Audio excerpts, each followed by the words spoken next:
Hi, and welcome to Level Up Your Talents Abroad. I'm Goslandi here. In this episode today, we're going to meet with Lori.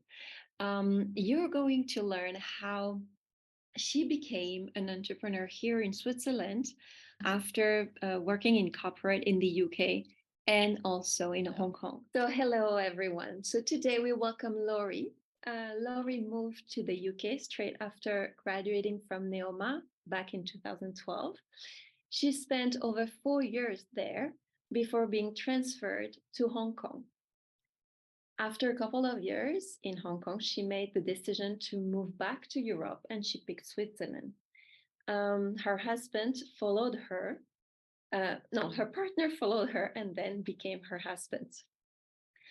Lori has now been in Switzerland since 2018, where she and her husband had 3 babies, 2 girls, and they also created their own digital transformation agency called HiSci. Hi, Lori. Hello, Anne. Thank you very much for having me here. Oh, that I'm really, really excited. It's a real pleasure.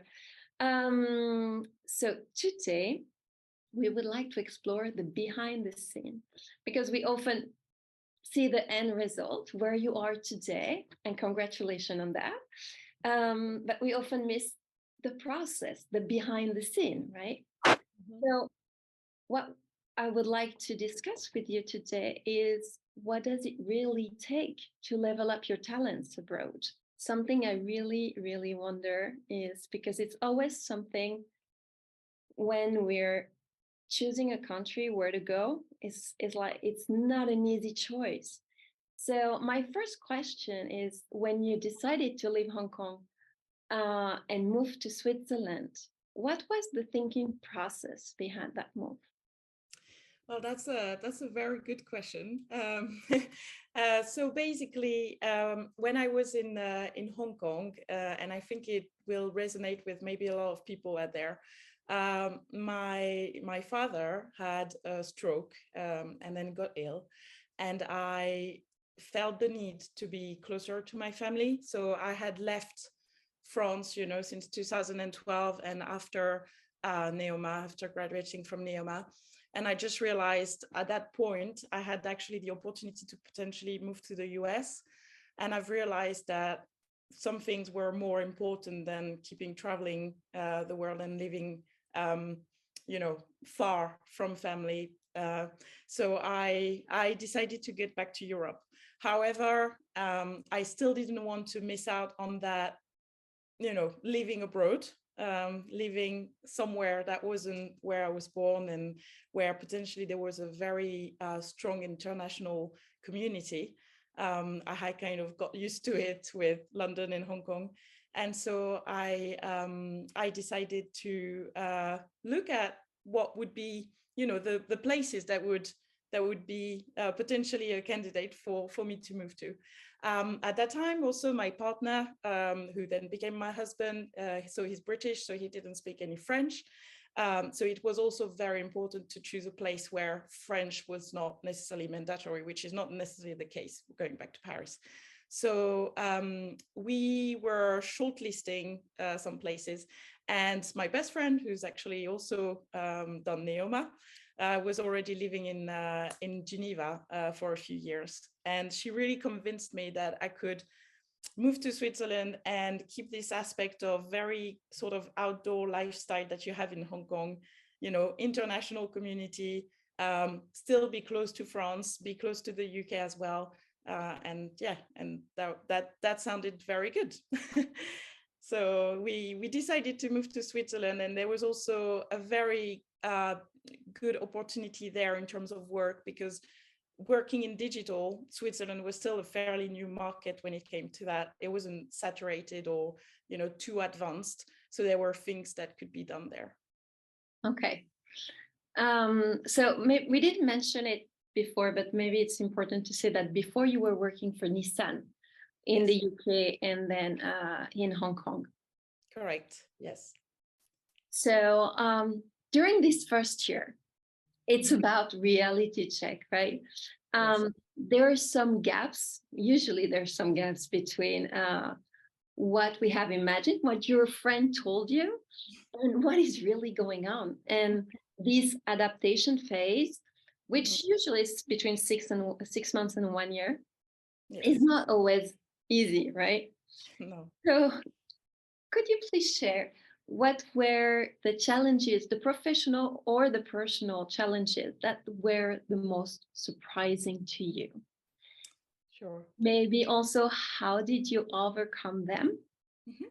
And also, what were the nice surprises you discovered in this country?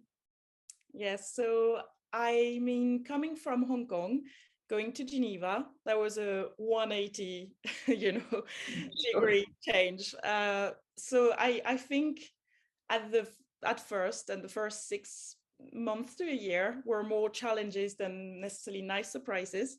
Um, in terms of being polar opposite, the two cities are very different. The convenience that you get in Hong Kong or in big cities in Asia, obviously, is huge. I was there. So you said it right. I was also working on the client side. I was working for Nissan. And then when I moved to Geneva, I changed to move to the agency side. So not only I changed places, but I completely changed roles as well. And, in Hong Kong, I would happily work until 11 p.m. and then go out with my friends. And then I suddenly moved to Geneva, which is way more, let's say, family, formal city where at 11 p.m. most people are in bed, and nothing's open. So for me, the change in terms of just the city itself was huge. And I think you'd think I would have known that, but I guess, before Hong Kong, it was London. So for me, it became like just a standard to live in a Oh, big city. And I was assuming Geneva was a big city like that. And so that was the first like reality check, I think. The second one is the also, and again, maybe more so in London, even, you have vice president, creative director, very like high level profile people who have tattoos on their faces and pink hair, and I mean, in Geneva, you come back to formality, I'd say, it's very much more, everyone wears nice suits and clothes. Obviously, the industry of luxury being here, there's a very strong, let's say, identity around that. So I took that first as a lack of creativity and lack of ability to be myself, I guess, or just to, and it was actually until I met the right people. So that's the nice surprise. So then I realized, hang on a minute, I met a lot of people coming from all over the world also in Geneva. It's still very international. And if you do meet the right people, then you find this creativity, you find these people who are out of the box, You just need to look for them a bit more. They just don't come to you just as easily as in the other cities. yeah, thank you. Thank you so much for sharing that, because it's a great awareness to know where the gaps are. Is there anything in terms of challenge that was really surprising about the Swiss culture? Yes, so I guess when it comes to, I'd say, and maybe it's gonna sound a bit, stereotypical, but when it comes to women at work, I had a few experience in Switzerland overall, not just Geneva, overall working in different cities there, of men being allowed to say things or call you young lady or be very patronizing. Let's say, let's be honest. And I wasn't used to that again. I had the chance to live in a very forward environment straight away, from moving to London, where these sort of things are really not accepted. This is Hanging a out with, very egalitarian exactly. culture. Sure. Exactly. And I think, everything's in place there with HR, it's a bit like in America as well, there's no room for this sort of things, and very much so also in Asia, where it's not, there's no place for that in the workplace. There are other things that are bad, but there's no necessarily gender-based bias. And I was told after my first project here, I was told by a client, oh, well, you did a good job for a French and for a woman. And I was like, wow, that's like, I almost have to admire your, the fact that you can say that and actually think it's okay to say that. So I was really shocked. And I was just thinking, is that everywhere in Switzerland acceptable? Is it something that, so I guess fighting this sort of behavior and those comments, which I've decided I was going to make it my fight. I was not going to let that happen. Was kind of a big deal, because it is not something that necessarily other people around me were finding bad. They were just putting it on the culture, or it's here, like that. It's like that here. So it's not because it's like that you should accept it. And maybe because some of these people haven't actually expanded their horizon by working abroad or meeting other cultures, or they just didn't understand how wrong that was. Yeah, I mean, in their own frame of reference, that's the norm. Like a big city is vibrant for you, is the norm. For them, it's the norm. Okay. So, okay, thank you for sharing that. It's really, really interesting. So fast forward a couple of years, you have created your own business with your husband. And you became a mom as well. Not to say that it was during COVID period. That was the cherry on the cake. So, but if we leave that apart, because it was a very, very special moment in time, how would you describe the life of a mompreneur in Switzerland? So I think Switzerland is not the most mompreneur friendly country. When I moved here, so I had my first daughter in 2018, and then my second one in 2020. And actually, until after my second daughter, there was no paternity leave. So when we didn't have our business and we were on a Swiss contract, typical Swiss contract, my husband had only 1 day of paternity leave. I mean, can you believe it? We're in Europe and there's 1 day and no one talks about it, Yeah, we don't know about it. We always like looking at the other countries and saying how bad they are. But I mean, 1 day of paternity leave is actually outrageous. And I actually had a complication from first birth. So I didn't even have the support of my husband. I mean, he did take days off, but it wasn't a thing that he could be or should be there to help me. And for me, to allow women to be entrepreneurs, or just to have a career anyway, you need to start with the men, right? You need to start with the role of the father, and that starts with paternity leave. That starts with giving the father the time to be involved and to be a support parent. But then again, that's that. And then there's the childcare issue as well. Childcare is so expensive here that most of the parents who work can barely afford it. And when they can, it's actually really hard to find a spot. So whether it's in crash, school starts at 5, so it's really late. So you can't just also find some compromise there. And obviously, if you don't give the opportunity to place your children somewhere, to have a village to help you raise them, you can't have the liberty to have a career or do whatever you want. So it was difficult. So what you need is strong support from your partner, for sure.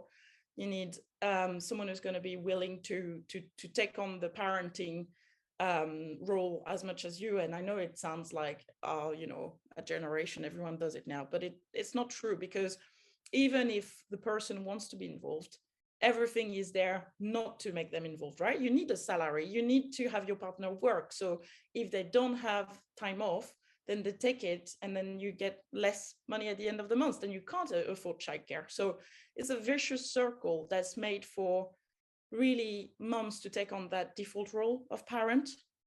Mm-hmm. So I think that's a very, like, that's a big challenge here. Actually having my own business allowed me to then have more flexibility with my children, being more in charge of the time I dedicate for work, and the time I dedicate to my family. So that was also one, big win from having my own company. Yeah, no, definitely. It seems like a lot of roadblocks when it's about being a mom, having your own company is definitely a challenge. And okay, and I have to ask you that question. Why did you keep going?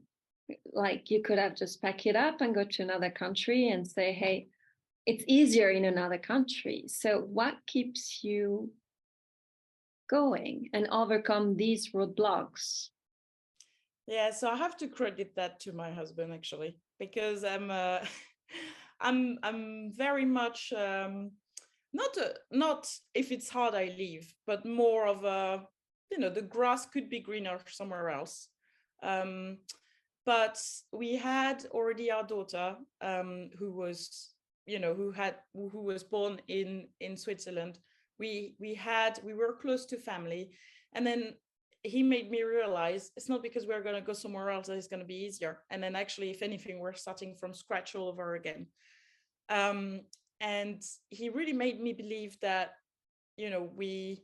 we could make it here, and that it was going to be okay. So it's easier to be courageous when you're two of you. You said that, and I really like that. It's easier to when you're in self-doubt, or to rely on someone to also give you that extra lift that you need.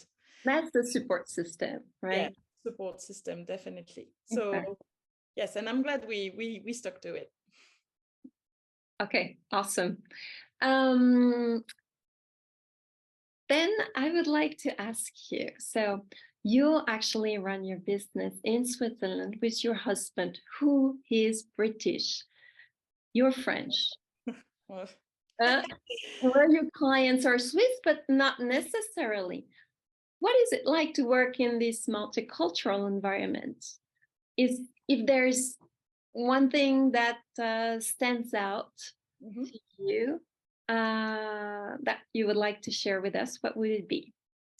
So I always had the chance really to work in multicultural environment. That was really I don't know if it's a chance or an opportunity I took anyway with Neoma. I did also an internship in Australia. So every time I've been looking for that multicultural environment, I've never had, I've always wanted to get out of my comfort zone and meet other people and travel. But I'd say what I learned from it here, especially, especially how, as I was saying, more formal Switzerland can be, is actually you can make it without having done a business school or an engineering school. Being French, I was told, I think from the age of 5, you need to have your baccalaureate, then you need to do a prépa, then you need to go to business school, because that's it, right? Or maybe you go to Sorbonne or whatever. But let's say the path is already, there for you. And it's kind of what you have to do if you want to succeed, because in terms of recruitment, and it's getting better now, with some influence of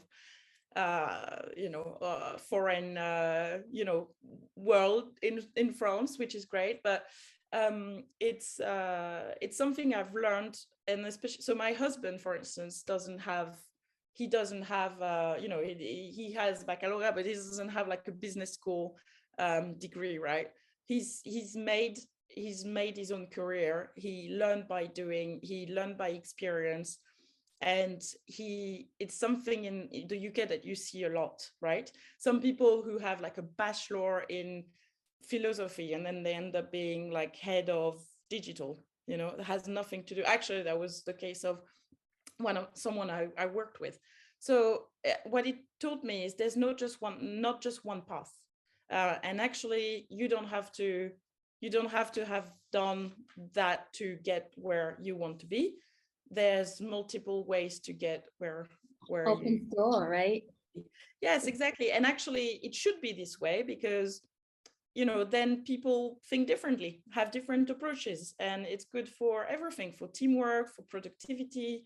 So we should encourage that, which I think is not necessarily the case when I see, my friends in France, where they work, where one tends to have the same profile, right? And the same background and the same even social class, right? Most of them. So I think it's not necessarily the multiculturalism, it's not different culture, it's the multi-profile aspect of people coming from those different places. We're going to go to the last question. Thank you for all this insight. It's really, really super valuable. So looking back at your experience abroad as a whole, what soft skills have you developed over the years, and how do they play a role in your decisions today as a mother and a business owner to level up your talents daily? Well, I think the biggest thing I've learned now, if I was taking myself back in 2012 when I left Neoma to now, is don't overthink it. It's not going to turn out the way you think it's going to turn out to be. I left school and I had a very clear vision of where I was going to be in 10 years time. And now it's 10 years time. And I'm nowhere near where I thought I would be. Love that. I was picturing myself, still probably not a mother, probably not married, had no interest in this business, in New York, whatever. I had like this vision of me, what I was going to be, coming out of the school. And then I'm in Switzerland with 2 children. It's like, what happened? And I'm so grateful actually that I'm where I am today. And I think it's just because I took life as it came, right? And I think the biggest learning is don't overthink it. I think I did, let's say, I didn't take some opportunities but younger, thinking that's not where I want to be, and like, it's not part of my vision. And actually, I think take the opportunity, whatever, it will take you somewhere else. And then if you want to go back to the vision you had or where you thought you wanted to be, there's always time, right?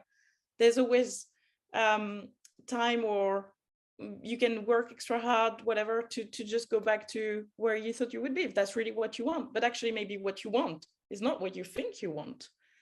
And so because you're evolving with the years, you also evolve. Exactly, you're evolving. And so I think that don't overthink it, and it's, take the opportunities as they come. It's also helping me as a mother, because I will try not to have what I've just described before, this with my children, like, you have to graduate at this age, you have to take that path, you have to. I'm very much letting them be who they want to be at that moment, right? And we'll figure it out later. It's all good. If if you want to take a path that I didn't foresee, or I didn't think you'd take, it's fine. It's that, if that's what you want to do now, or if you have the opportunity to do it. So yeah, definitely that. That's very inspiring. Thank you, Laurie. Definitely. I think sometimes we put too much pressure on ourselves, right, as moms. So thank you so much. To conclude, very quickly, let's imagine your best friend is coming to Switzerland with the family in a month. So what would be your top 3 piece of advice? So I guess that depends where my best friend comes from, because the first thing would be definitely do come to Switzerland before moving here, experience the place before you move here, and I would try to give her some tips, right, of places to go, people to meet, so that they wouldn't be so surprised, when they get here about, oh wow, I had this picture of like, United Nations and international community super strong by a turquoise water and mountains, and then you've got then the reality of it. So I'd say come first, experience it, and take your family You have here. to manage your expectations. Yes, manage your expectations, exactly. The second thing is, if they're coming with children, definitely do some research in childcare, probably a year before you move here. Okay. Even to find someone to look after them, or a spot in the crash, but because this will change everything for them, right? If you don't have a solution for your children, that would absolutely the family dynamic. Exactly, that changes the family dynamic. And if you can't find it, then adjust your how is that going to work for your family, right? So plan what the family will look like in terms of organization, right? And the third one, well, start eating some cheese, because there's going to be a lot of this here. No, it's probably learn about where to go, where to travel here in Switzerland, because actually it is a beautiful country, and it's astonishing, right? The places you have here is wonderful. So do some also research on where you want to travel to make it more exciting for you to be here. Because you're very central in Europe. Exactly. So where I live, I'm just an hour away from France and an hour away from Italy, and most of the time I love going to Italy over the weekend just to eat some delicious food, right? Yes. Do that research, because that will make your life more exciting when you're over here. Thank you so much, Laurie, for your time, for sharing your story, your insights, your challenges, everything. Really big thank you. Thank you. To all of you, sorry, to all of you who are listening to us. We hope that Laurie's story really inspired you, and that you find value in what she shared today.